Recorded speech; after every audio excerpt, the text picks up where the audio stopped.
we're going to be talking about the software application Zoom. Zoom, what is it? It is an interactive software communication tool. Who can use it? Parents, teachers, students, family members, and professionals. What do you need to use it? A valid email address. Is it free? It is free to sign up, and any video calls under 40 minutes are free. The most important thing to remember is that using technology is just like learning to tie your shoes. It takes practice and practice and practice. So the first tutorial piece that we will do is we will talk about downloading, installing, and creating a Zoom account. So the first thing that we need to do is we need to search out Zoom so that we are able to download it. So type in Zoom, and you'll see that you have many different options. I'm going to be downloading on Windows. So if you have Windows, you click on that. If you have something else, you'll have the other option as well.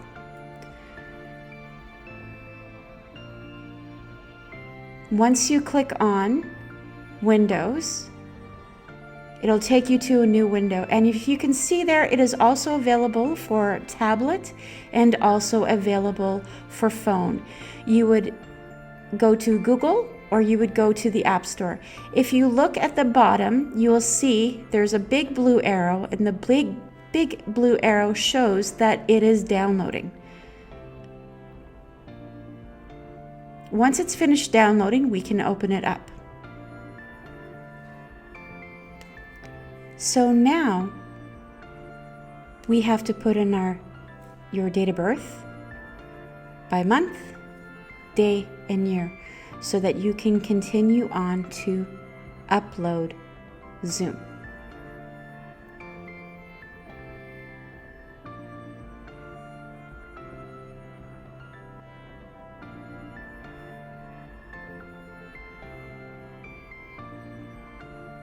Once you finish everything, you click continue.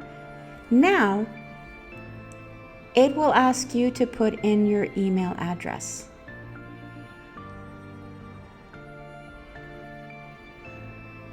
The best thing to do is to use the same email that you use for other things. You don't need to create a new email address.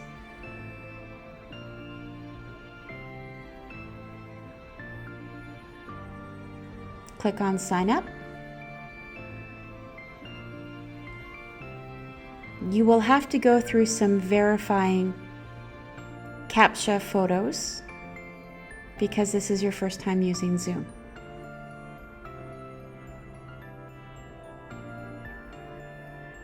Now it's sent a message that it is going to send an activate button to my email address. So now you go into your email address so that you can click on the link. So you go to whatever email you have.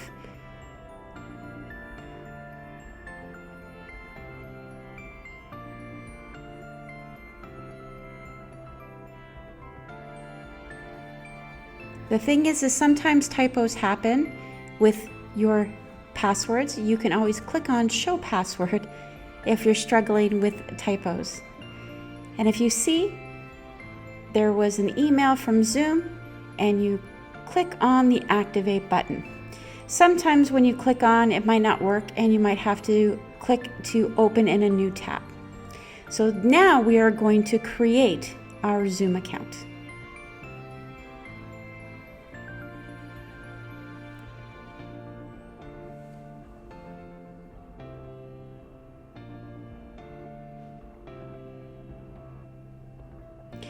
The password must contain specific things. If you look down, it'll tell you that there are things that you need to have in your password. You can always click on the little circle with a curve on it to double check to make sure that you've put the right password in. It says invite, but we can skip this step. Now we're going to go to my account.